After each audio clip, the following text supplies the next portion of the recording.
नमस्कार, आप सभी दर्शकों का हार्दिक स्वागत है हमारे विशेष कार्यक्रम कृषि दर्शन में, जो समर्पित है हमारे किसान भाइयों और बहनों की समृद्धि, विकास और आधुनिक खेती की ओर बढ़ते हर कदम को।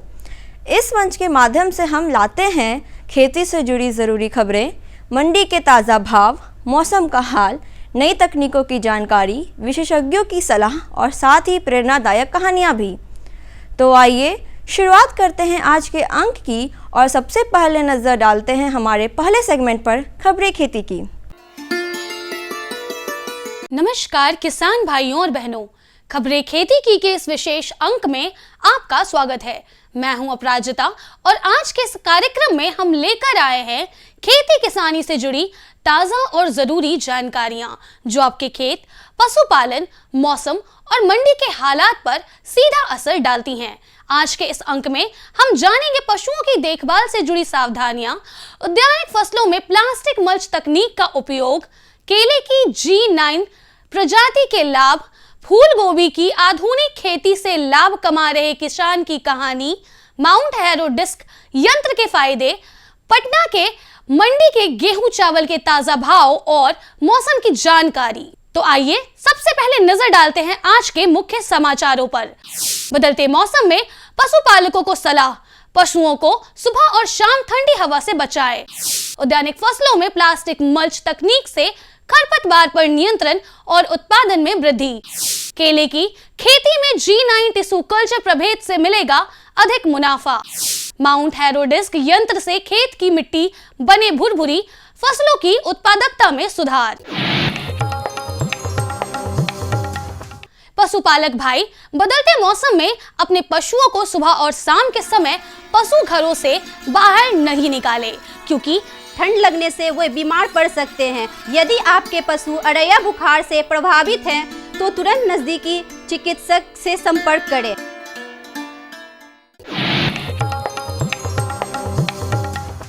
कम लागत में उच्च उत्पादन के लिए किसान भाई उद्यानिक फसलों में प्लास्टिक मल्च तकनीक अपनाएं। इससे खरपतवार पर नियंत्रण रहता है और पौधे की वृद्धि में सुधार होता है। यह तकनीक मिट्टी की नमी को बनाए रखती है और फसल को समान पोषण उपलब्ध कराती है।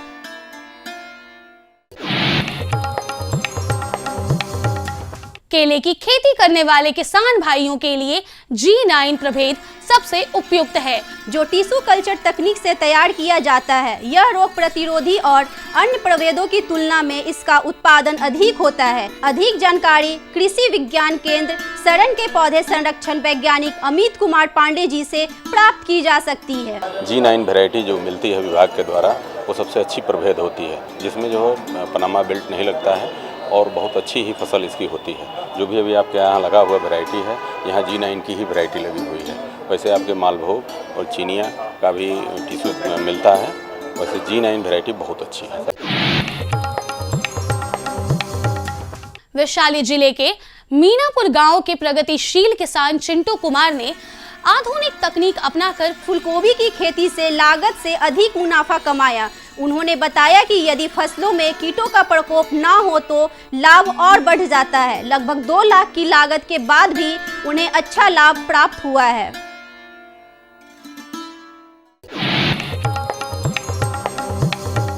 माउंट हैरो डिस्क यंत्र के प्रयोग से खेत की मिट्टी को भुरभुरी बनाया जा सकता है और पराली जैसे अवशेषों को मिट्टी में मिलाकर उसकी उर्वरा शक्ति बढ़ाई जा सकती है। इस यंत्र से समय और श्रम दोनों की बचत होती है, साथ ही फसलों की उत्पादकता में वृद्धि होती है। किसान भाई आइए जानते हैं पटना बाकरगंज मंडी में अनाज के ताजा बाजार भाव। लोकल गेहूं 4,200 रुपए प्रति क्विंटल, सरबती गेहूं 4,600 रुपए प्रति क्विंटल, MP गेहूं 4,400 रुपए प्रति क्विंटल, उसना चावल 7,000 रुपए प्रति क्विंटल, सोनम चावल 7,500 रुपए प्रति क्विंटल, सुपर चावल 8,000 रुपए प्रति क्विंटल, अरवा चावल 9,000 रुपए प्रति क्विंटल और बासमती चावल 11,000 रुपए प्रति क्विंटल। मौसम विभाग के अनुसार अगले 24 घंटों में आसमान साफ रहेगा। अधिकतम तापमान लगभग 29 डिग्री सेल्सियस और न्यूनतम 18 डिग्री सेल्सियस रहने की संभावना है। सुबह और शाम के समय हल्की ठंड बनी रहेगी, हवा की गति सामान्य रहेगी और बारिश की संभावना नहीं है। किसान भाइयों को सलाह है कि इस समय रबी फसलों की बुआई के लिए खेत की तैयारी पूरी कर ले। गेहूं की बुवाई के लिए उचित नमी और अच्छी जुताई सुनिश्चित करे। सब्जी किसानों को सलाह दी जाती है कि सुबह शाम खेतों में तापमान गिरने के दौरान सिंचाई ना करें और पौधों को ठंडी हवा से बचाने के लिए पॉलीथीन या मल्चिंग शीट का प्रयोग करें। तो ये थी आज की प्रमुख खेती बाड़ी से जुड़ी खबरें, मंडियों के ताज़ा भाव और मौसम का पूर्वानुमान। साथ ही हमने जानी कुछ नई तकनीकें और मशीनें जिनसे खेती और पशुपालन को और अधिक सशक्त और लाभकारी बनाया जा सकता है। और हाँ, हमें मिली एक किसान की प्रेरणादायक सफलता की कहानी भी, जिसने साबित किया कि परंपरागत खेती भी अगर सही तरीके से की जाए तो बेहतर मुनाफा और पहचान दोनों मिल सकते हैं।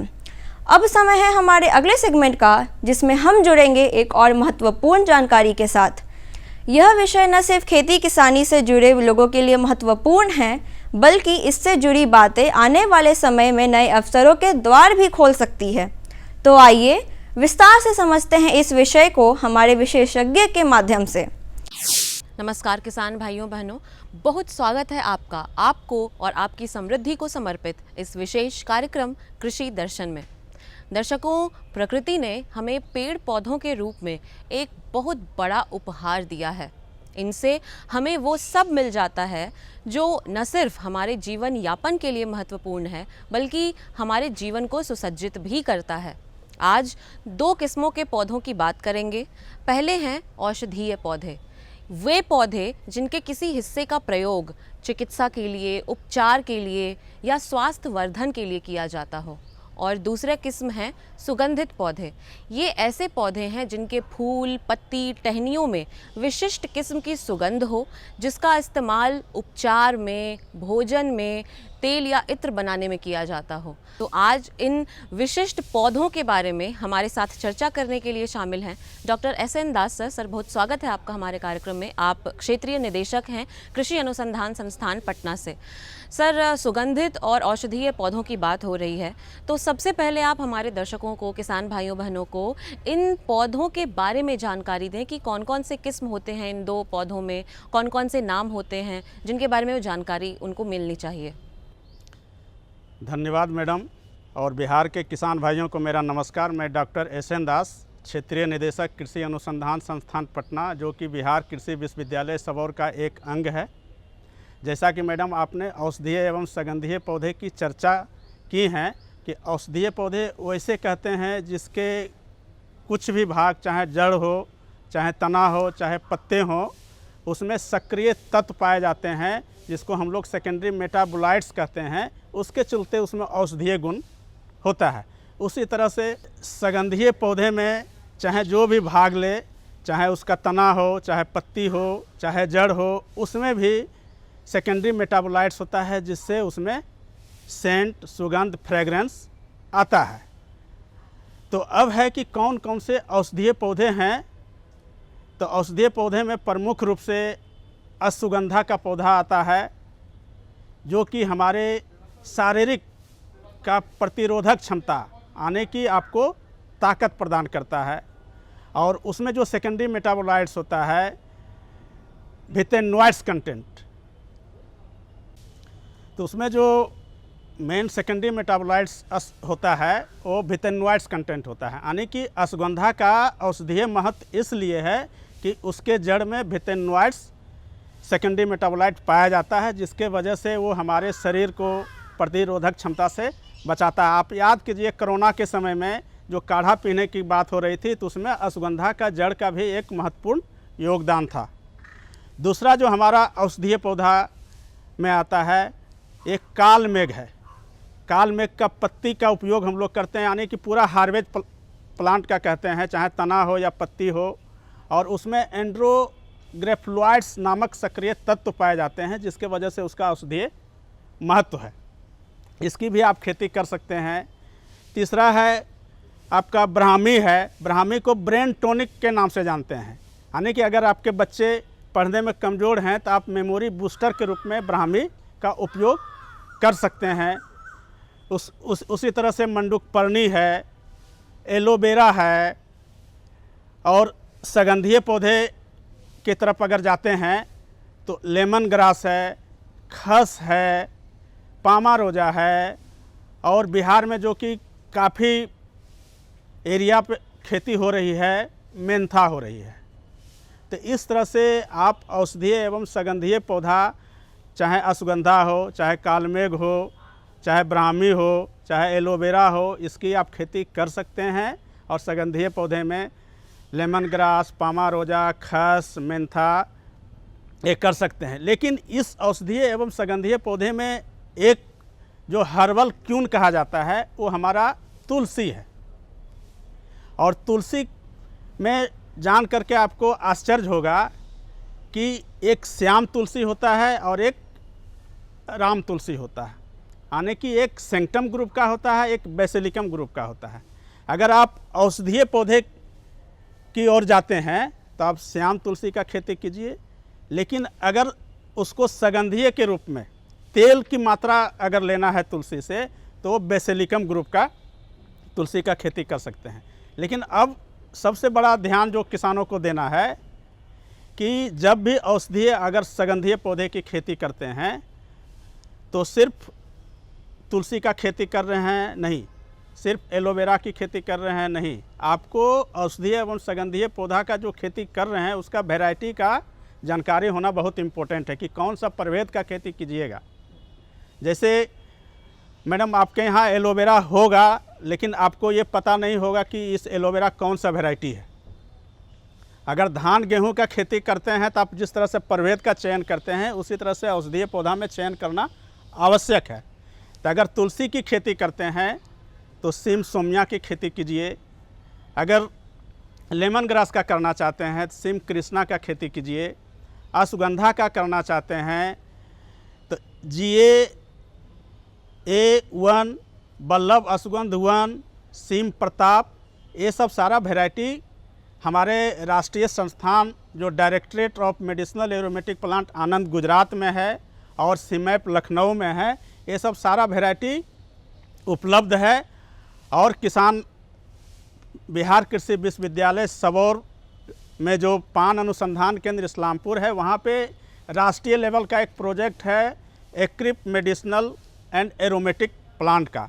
वहाँ भी आपको औषधीय एवं सुगंधीय पौधे का बीज या प्लांटिंग मटेरियल उपलब्ध हो जाएगा। सर, आपने जानकारी दिया कि किस तरह से जो मेडिसिनल और एरोमेटिक प्लांट्स हैं वो हमारे आसपास मौजूद हैं। आपने अपने उत्तर के क्रम में प्रभेद का जिक्र किया था कि जिस तरह हम फसल के मामले में प्रभेद का ध्यान रखते हैं उसी तरह हमें इन पौधों के मामले में भी प्रभेद का ध्यान रखना चाहिए। तो इसी पर हमारा अगला प्रश्न रहेगा आपसे कि प्रभेद के बारे में जानकारी किसान भाइयों बहनों को कहाँ से मिल सकती है और बिहार में इन 2 किस्मों के पौधों की क्या संभावनाएँ हैं। अगर किसी को इस क्षेत्र में आगे बढ़ना है तो वो अपने लिए जानकारी कहाँ से इकट्ठा कर सकते हैं? ये आपने बहुत ही अच्छा प्रश्न किया है कि औषधीय एवं सुगंधीय पौधे की खेती अगर किसान करते हैं तो सबसे पहले प्रभेद का चयन बहुत ही आवश्यक है। और जो भी किसान औषधीय एवं सुगंधीय पौधे की खेती करना चाहते हैं तो मैंने जैसा कहा कि पान अनुसंधान केंद्र इस्लामपुर में राष्ट्रीय लेवल का इस प्रोजेक्ट है, जहाँ हम लोग कमर्शियल स्केल पर खेती करते हैं, चाहे लेमन ग्रास का हो, चाहे अश्वगंधा का हो, चाहे मंडूकपर्णी का हो, चाहे एलोवेरा का हो, चाहे तुलसी का हो। तो आप पान अनुसंधान केंद्र इस्लामपुर जो कि कृषि अनुसंधान संस्थान के अंतर्गत ही कार्य करती है, जो कि बिहार कृषि विश्वविद्यालय का एक अभिन्न अंग है, आप हमसे संपर्क कर सकते हैं और प्रभेद, बीज, प्लांटिंग मटेरियल हम आपको उपलब्ध करा देंगे। बहुत सारे हमारे ऐसे किसान भी हैं जो कि इसकी खेती कर रहे हैं कि बिहार में खेती की संभावनाएं क्या है। किसान भाइयों, पूरे बिहार का अगर भौगोलिक क्षेत्रफल देखेंगे खेती का रकबा तो 80 लाख हेक्टेयर है, जिसमें 50% अर्थात 40 लाख हेक्टेयर एरिया ऐसा है या तो वो रेनफेड कंडीशन में है यानी कि वर्षा आधारित है, या फिर अनयूटिलाइज लैंड है, या फिर हॉर्टिकल्चरल क्रॉप से आच्छादित है। तो ऐसे जगह में जो एरिया आपका बैरन लैंड है, बंजर भूमि है या वर्षा पर आधारित है या फिर हॉर्टिकल्चरल क्रॉप के बीच में जो आपका स्पेस बचा हुआ है, ऐसे सब जगह में आप इसकी खेती कर सकते हैं। आपको हम उदाहरण के तौर पर देना चाहेंगे। हमारा एक किसान बेगूसराय का श्री शैलेंद्र कुमार चौधरी जी थे, जो कि अश्वगंधा का खेती हमने कोरोना के समय में करवाया था और इतना वो सफल हुए कि धान, गेहूं और मक्का से भी अधिक उनको बेनिफिट मिला। तो आप अश्वगंधा का खेती अभी बहुत ही अच्छा समय है अश्वगंधा का। दूसरी अभी एक अच्छा समय है चिया सीड का। चिया सीड आपका कोलेस्ट्रॉल को कम करता है और आपके शरीर को स्लिम बनाता है, उसका चिया सीड का। तो आप चिया सीड का भी खेती कर सकते हैं, अभी रबी मौसम में ही होता है। और तीसरा कि अगर आप पूरी तरह से अपना ज़मीन औषधीय खेती के लिए समर्पित नहीं कर सकते हैं तो आप इंटरक्रॉपिंग के माध्यम से आप कर सकते हैं। जैसे अगर आपका हॉर्टिकल्चरल क्रॉप का गार्डन है, बगीचा है, तो उसमें ब्लैक हल्दी, आमा हल्दी का खेती कर सकते हैं और सतावर भी कर सकते हैं, सफ़ेद मूसली भी कर सकते हैं, सर्पगंधा भी कर सकते हैं। लेकिन सर्पगंधा और सतावर में आपको ये ध्यान देना है कि ये लंबी अवधि का क्रॉप है, लगभग 20 से 24 महीने का क्रॉप है।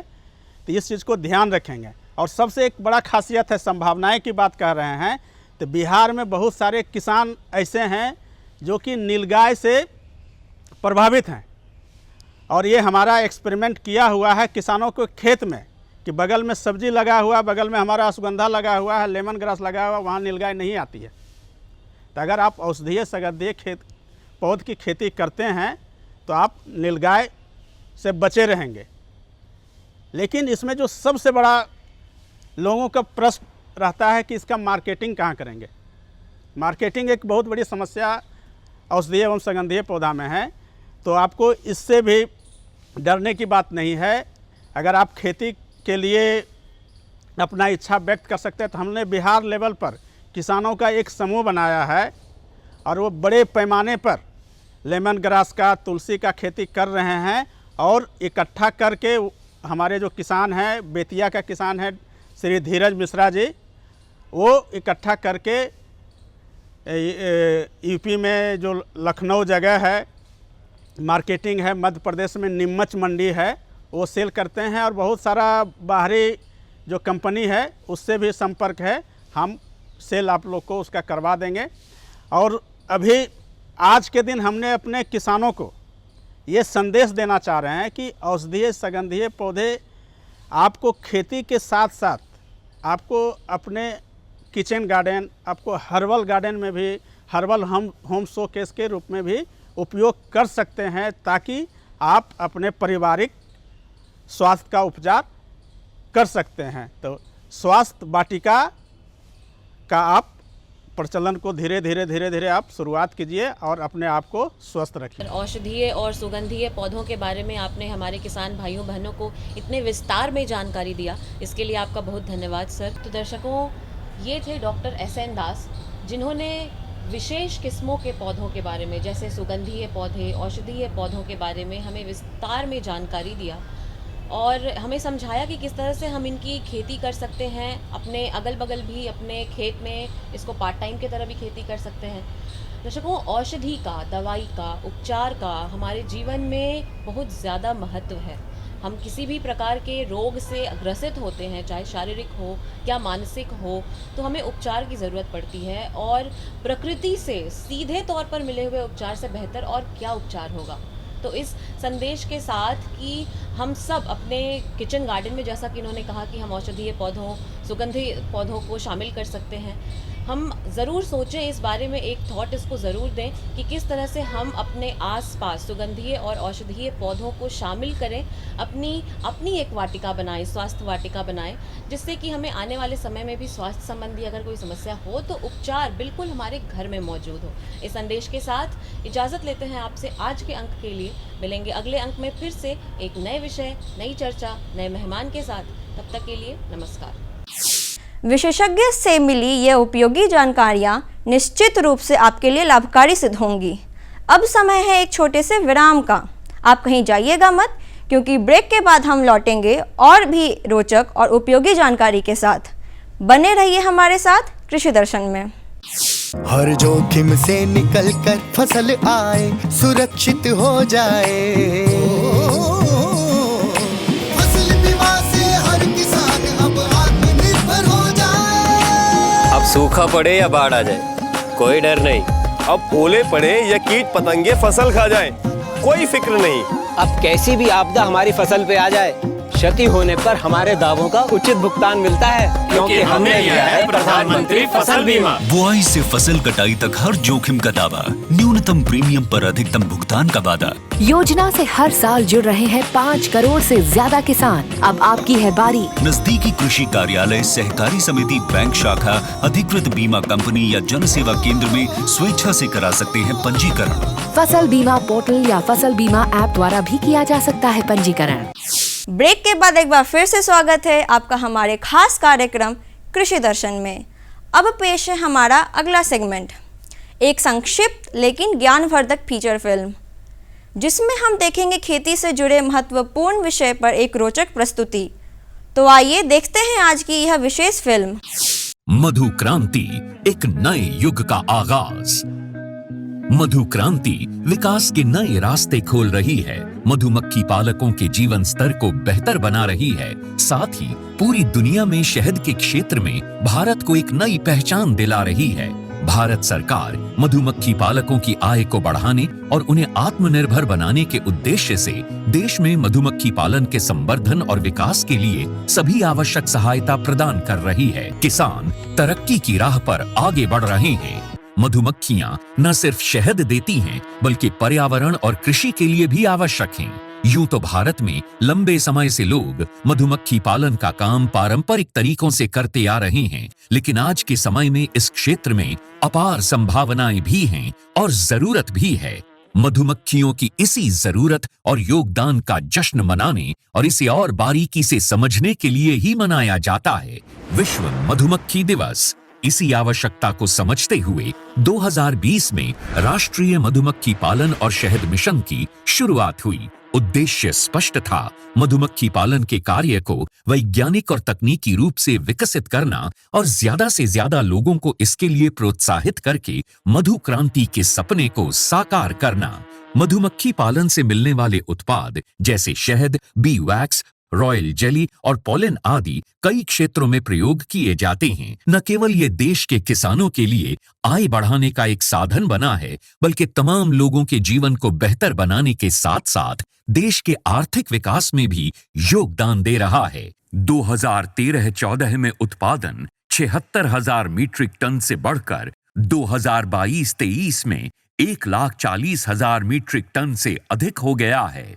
2013-14 में शहद का निर्यात 28,000 मीट्रिक टन से बढ़कर 2022-23 में 79,928 मीट्रिक टन से अधिक हो गया है। 3 विश्व स्तरीय अत्याधुनिक टेस्टिंग लैब और 31 मिनी शहद टेस्टिंग लैब स्थापित हुई। राष्ट्रीय मधुमक्खी पालन और शहद मिशन की कामयाबी सिर्फ आंकड़े ही बयान नहीं कर रहे, कहानियां खुद इसकी सफलता की बानगी पेश कर रही हैं। मैंने 1990 में मधुमक्खी पालन शुरू किया, 2 बॉक्स से शुरू किया और आज हमारे पास लगभग 4,200 बी बॉक्सेस हैं। लगभग 17 तरह के हनी हम लोग प्रोड्यूस करते हैं, जो डिफरेंट एरियाज़ में बी को माइग्रेट करके प्राप्त होते हैं। इसके अलावा जितने बी बॉक्सेस मैन्युफैक्चरिंग यूनिट है हमारे पास, वैक्सीट मैन्युफैक्चरिंग यूनिट है, 20 मीट्रिक टन पर डे का हनी प्रोसेसिंग प्लांट है। आज हमारा जो उत्पादन है वो 1 लाख केजी लगभग एनुअली हम लोग प्रोड्यूस करते हैं। यमुनानगर के सुभाष काम्बोज मधुमक्खी पालन के अपने काम के चलते आज देश भर में जाने जा रहे हैं। मैंने सिर्फ अपने पोलिनेशन के लिए और शहद खाने के पर्पज से ये बॉक्स रखे थे। जब मैंने देखा कि मधुमक्खियां भी बढ़ रही हैं और हमें शहद भी मिल रहा है, तो मैंने फिर प्रोफेशनल तौर पे इसी काम को ही करने की सोची और आज की तारीख में मैं लगभग 1500 बॉक्स पे मधुमक्खी पालन कर रहा हूँ। ज्यादा से ज्यादा लोग इस मिशन का हिस्सा बन रहे हैं। इतना ही नहीं, ये मिशन नारी शक्ति को और अधिक सशक्त बनाने में भी बड़ा योगदान दे रहा है। अभी तक महिलाओं के 164 स्वयं सहायता समूहों को इससे जोड़ा जा चुका है। इसी तरह मधु क्रांति पोर्टल पर अभी तक लगभग 14,000 से अधिक पालक और 22 लाख से अधिक कॉलोनीज रजिस्टर हो चुकी हैं। आज भारत प्राकृतिक शहद का 6वां सबसे बड़ा निर्यातक देश है। भारत मधुमक्खी पालन और शहद उत्पादन के क्षेत्र में सारी दुनिया के लिए एक मिसाल के तौर पर उभर कर सामने आ रहा है। मधु क्रांति आए और रोजगार के अवसर बढ़ाए। तो दर्शकों, यही था कृषि दर्शन का आज का अंक, जहां हमने जानी खेती से जुड़ी अहम खबरें, मिले विशेषज्ञ की सलाह, देखी आधुनिक तकनीक और उपकरणों की जानकारी और सुनी एक प्रेरणादायक सफलता की कहानी। हमें पूर्ण विश्वास है कि यह कार्यक्रम आपके लिए उपयोगी और जानकारी पूर्ण रहा होगा। हम फिर हाजिर होंगे ऐसे ही और भी रोचक और ज्ञानवर्धक विषयों के साथ। तब तक आप स्वस्थ रहें, खुशहाल रहें और खेती के क्षेत्र में लगातार आगे बढ़ते रहें। नमस्कार। हमारा पता है कृषि दर्शन, कमरा नंबर 203, द्वारा केंद्र निदेशक, दूरदर्शन केंद्र पटना, फ्रेजर रोड, पटना। आप हमसे ईमेल के माध्यम से भी संपर्क कर सकते हैं। हमारा ईमेल है directorddkpatna@gmail.com या kddkpatna@gmail.com।